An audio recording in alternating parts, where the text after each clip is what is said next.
Article 17 and abolition of untouchability.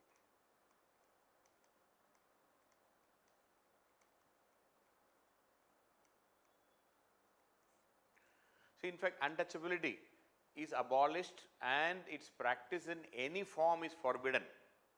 That is what is mentioned in the in the Constitution. Untouchability is abolished and its practice in any form is forbidden. The enforcement of any disability arising out of untouchability shall be an offence punishable in accordance with the law. So, untouchability is a punishable offence. If somebody practices untouchability, that is an offence punishable in accordance with the law. Now, the question is, what is untouchability?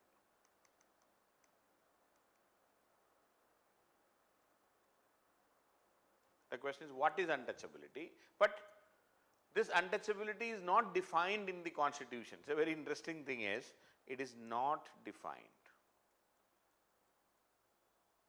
There could be two reasons. That is what I personally feel. One, the Constitution makers did not feel the need for defining it, because it is known to everybody.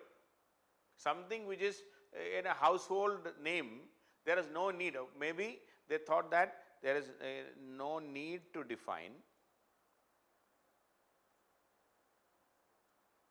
because it is so obvious, so much known to everyone. See, something like, suppose I tell, bring a pen to the class. I need not define what is pen, because all of us know what is pen.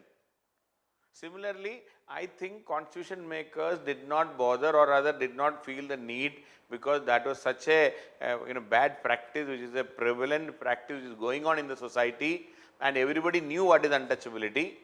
So, maybe because of that they decided not to define it. That could be one reason. The other reason could be, any definition can be, there is a potential danger in any definition, because there is always a chance of misuse.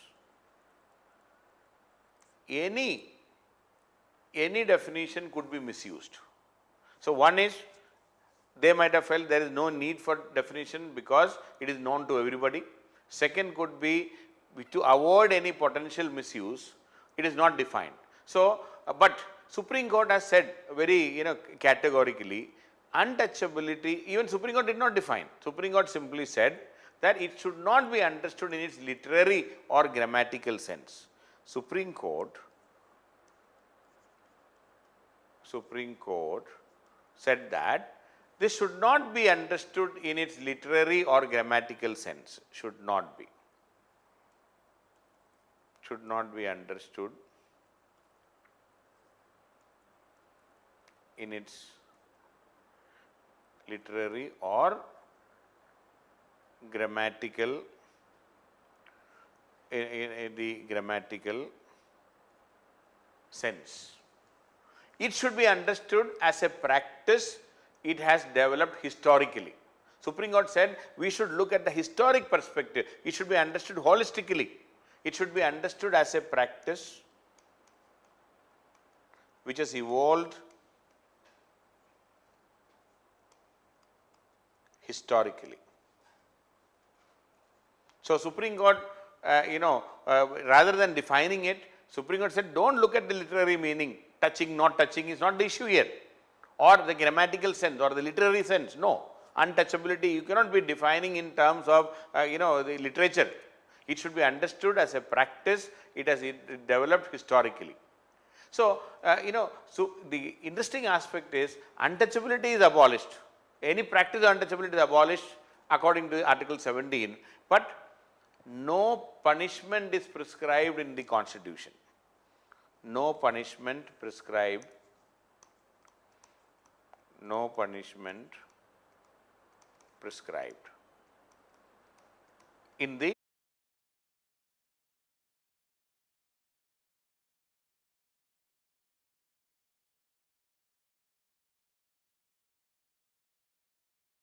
a Constitution, or there is no mention about what is the punishment for. It is abolished, it is banned, it is true.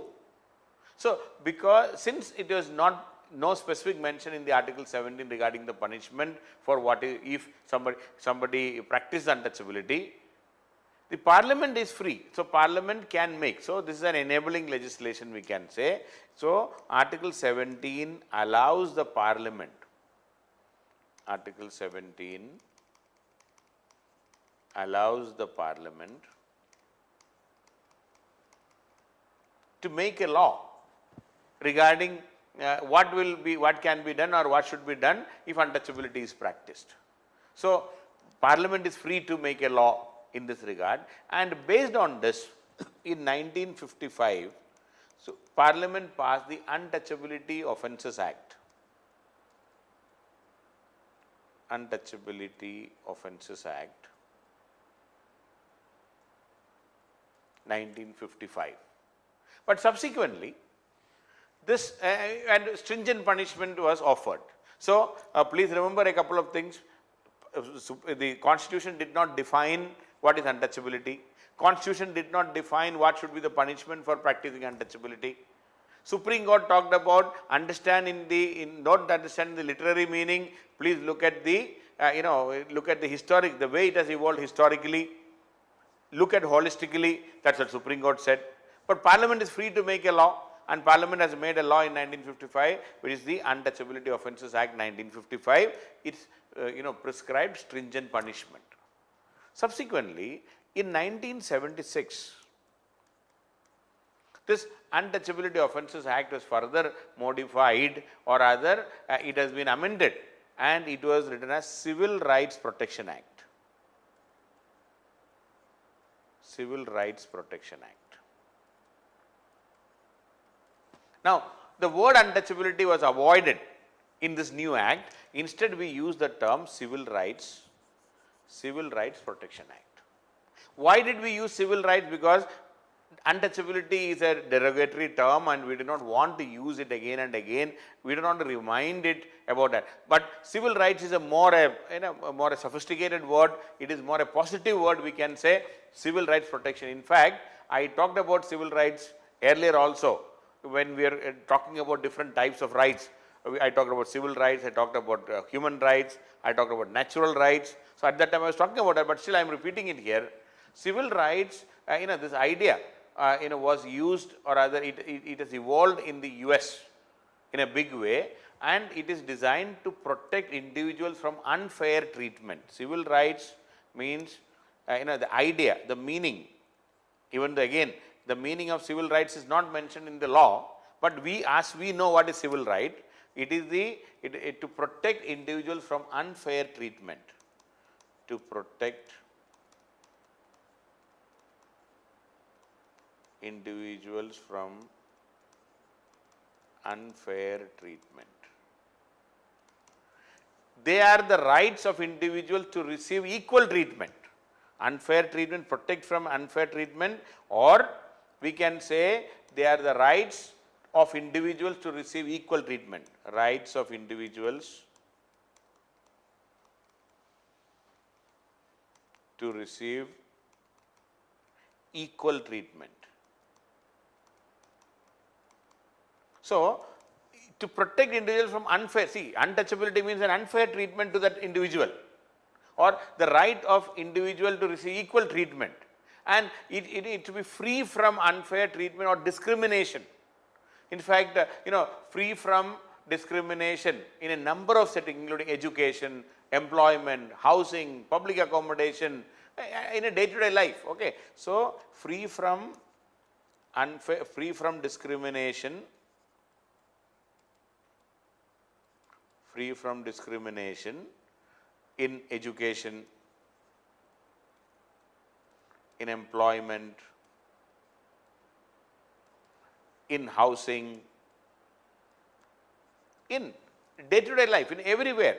So these are legally protected. I mean, we want to protect the people from all these discrimination in all these walks of life. And the civil rights movement, in fact, when it is talked about that, it has actually originated in the US among the African Americans, the black community, and you see it is still going on. Martin Luther King the Jr., very famous civil rights protection activist, And you see, even such a developed country like US,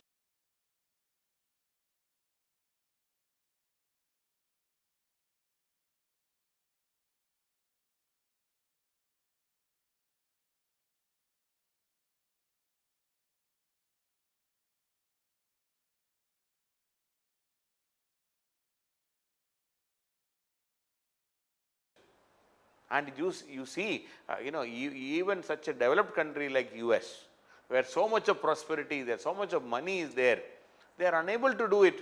You might have heard about that George Floyd incident where he was killed only because he is a black man by the police. He was choked to death. How inhuman the whole practice is. Had it been a white fellow, had George Floyd been a white fellow, he would not have been killed. It is guaranteed. How unfair, how unethical the whole process, even in a country like US. So money cannot bring in justice.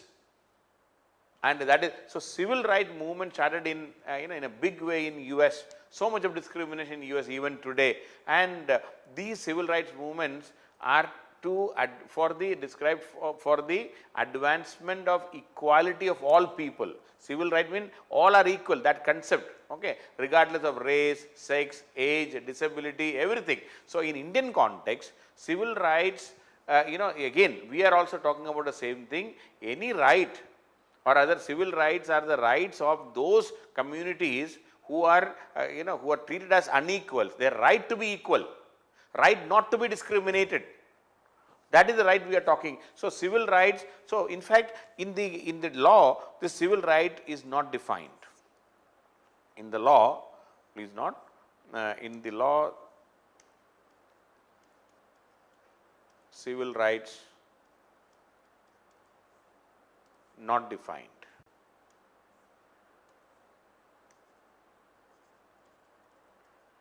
Not defined. So then what do you mean by civil rights in Indian context? We know the right against discrimination, everything is there, that is American context. So here we say that any right accruing to a person by reason of abolition of untouchability under Article 17 is civil right. So in India, we did not, since untouchability is not defined, civil rights is also not defined. So but still, what is that? Any right accruing, adding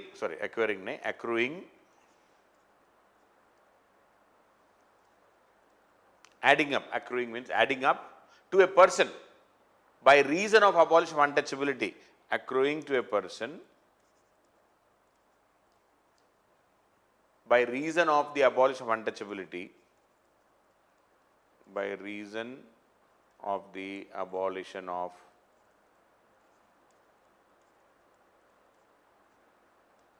untouchability under Article 17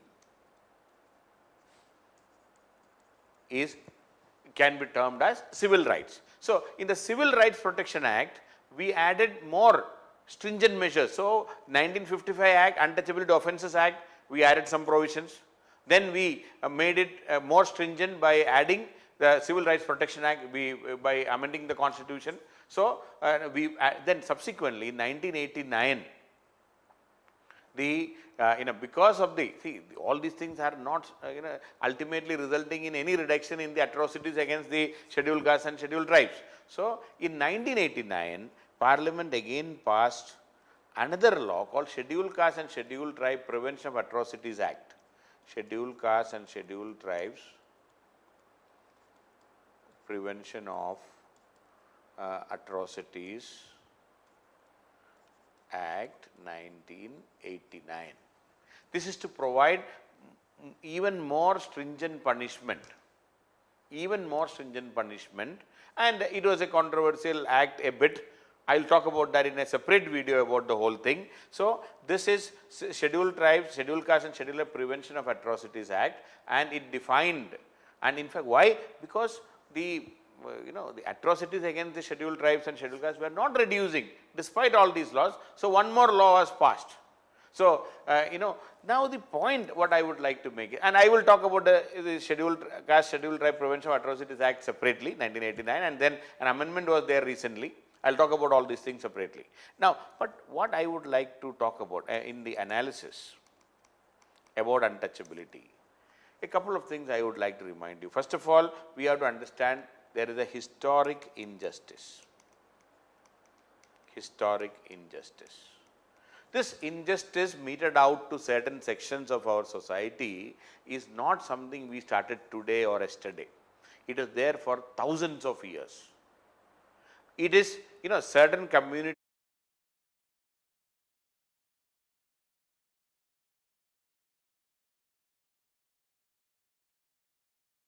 that George Floyd incident where he was killed only because he is a black man by the police.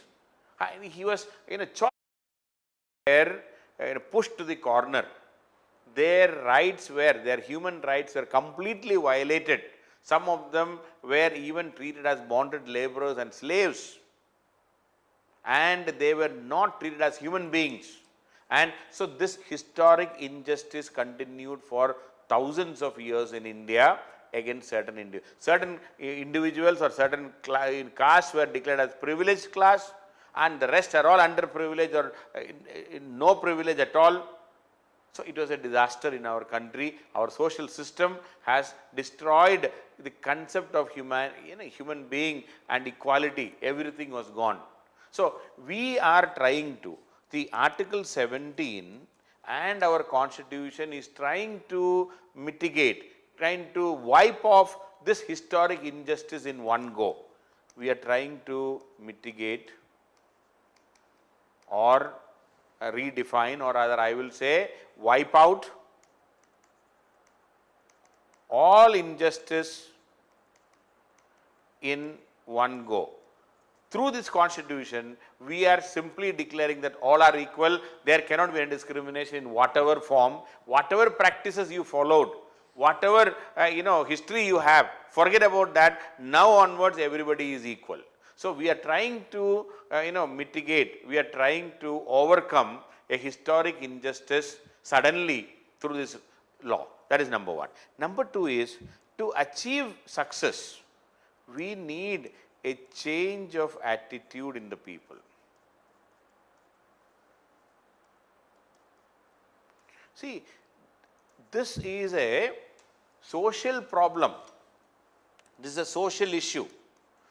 Untouchability is a social issue.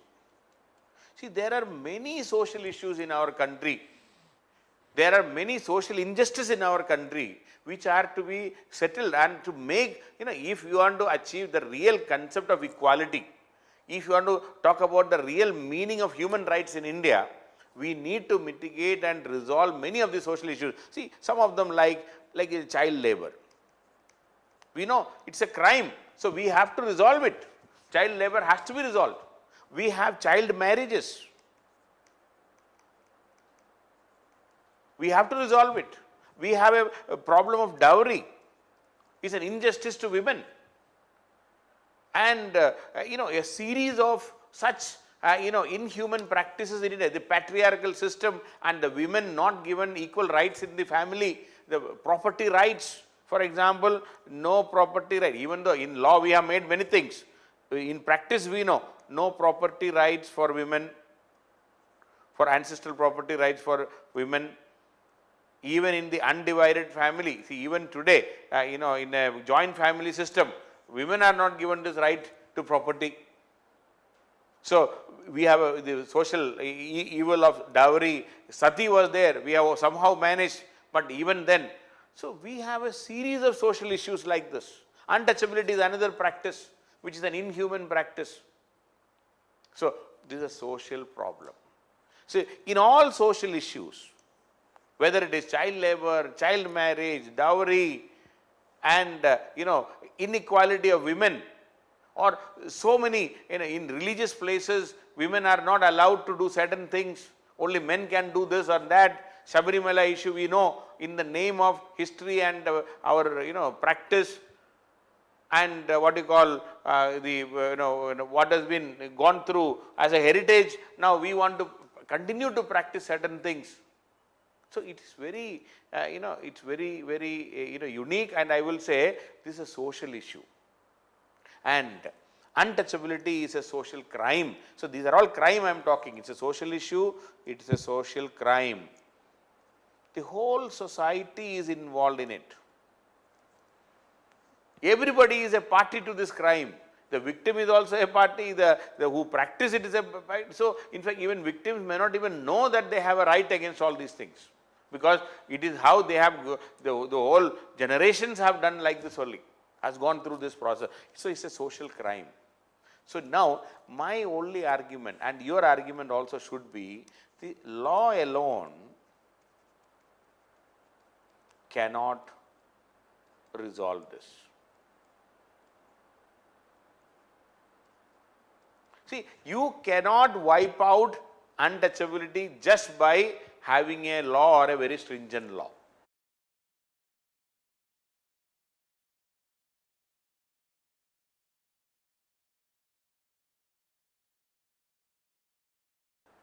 We need education, awareness, attitudinal change. See, what is required is you should educate everybody. Not only the victim, even those who practice education, awareness about the rights of the people, and what are human rights, the universal declaration of human rights, and what is universally accepted. That has to be, that has to be told to the people also. And not just some law. See, it's not that people are not aware. See, change in attitude. See, even an uneducated person also many a times know that this is a crime. I cannot practice untouchability. Everybody knows in our country. It is not correct. Everybody knows. But a change in attitude. So, unless that change in attitude happens, unless we feel, if all of us feel that yes, we cannot do this crime and this is a crime, we need to ensure justice to all, untouchability will not go. See, we need, for that the best way could have been our, local schools, the school level itself. But the problem is, so much of segregation in the school. Now, a government school means only poor people will go, and middle class and upper middle class, everybody will send their children to an English medium school separated. So, they have no connection between, there is no comparison between the level of education here and level there. So, they are not able to mix up. See, had there been community school every village, if all the villages are going to the same school, and if you are ensuring that all are treated equally there, midday meal, everybody getting the same meal, sharing the food, same food, and then when they play around, then they meet around, when they interact with each other. See, now even today in many villages or in many parts of the country, these children from the scheduled caste and scheduled tribe are discriminated even from the school level. In the school itself there is discrimination going on, and the middle class and the upper class and maybe the upper caste, they are not even sending their children to such schools. So, school could have been a good way to resolve the problem, but unfortunately our government schools are in a pathetic state. We are not talking about the quality of school education there. If we can provide good quality school education, good quality education in the government schools, even the whole community will be forced to send their children there only if there is a good school. But unfortunately things are never. So, school education can help. Sharing the same meal, midday meal, same together, can resolve the problem. So, we need to take such as a social change, an attitudinal change. Then only untouchability will go. Law, yes, it is a must, it is a requirement, law is required. I am only saying law alone cannot resolve this social issue. So, please understand, even in conversion, religious conversion is a social issue. I will come to that. Untouchability is a social issue, dowry is a social issue, child marriage is a social issue, child labor is a social issue.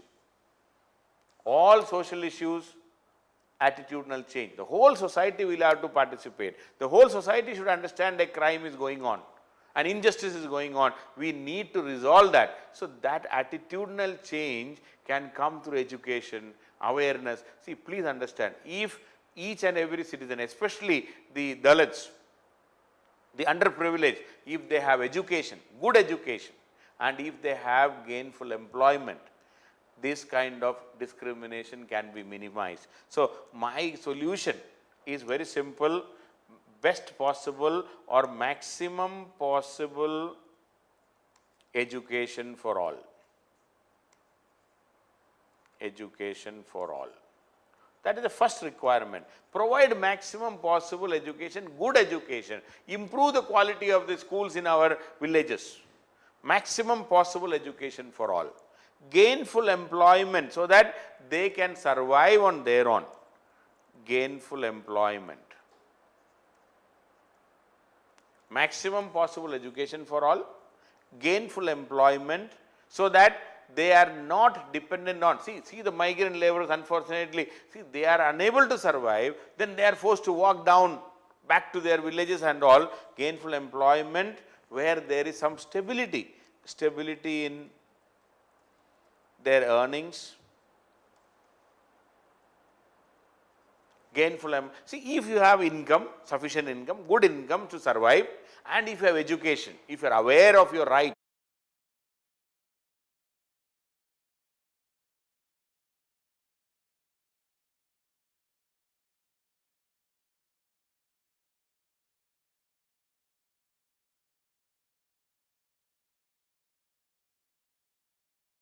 their earnings. Gainful, see, if you have income, sufficient income, good income to survive, and if you have education, if you are aware of your rights, if you are aware of what is going on and what is not going on, the discrimination and untouchability can be minimized. I can only say discrimination and untouchability can be minimized. See, I am not saying it will be eliminated. Definitely, if Americans are unable to eliminate discrimination against the black community, the African American community, in India it will take many more decades and years. But the victims, if they are educated, if they are aware, if they know their legal rights, if they are aware of the constitutional rights, if they are aware of their fundamental rights, and if they are aware that they can approach the police or the court, and if they have sufficient income, gainful income, survival income, even if it is self-employment, but if there is enough income for their survival, if money is there, if education is there, discrimination can be minimized. So, law alone cannot solve social attitude. The change in attitude has to come.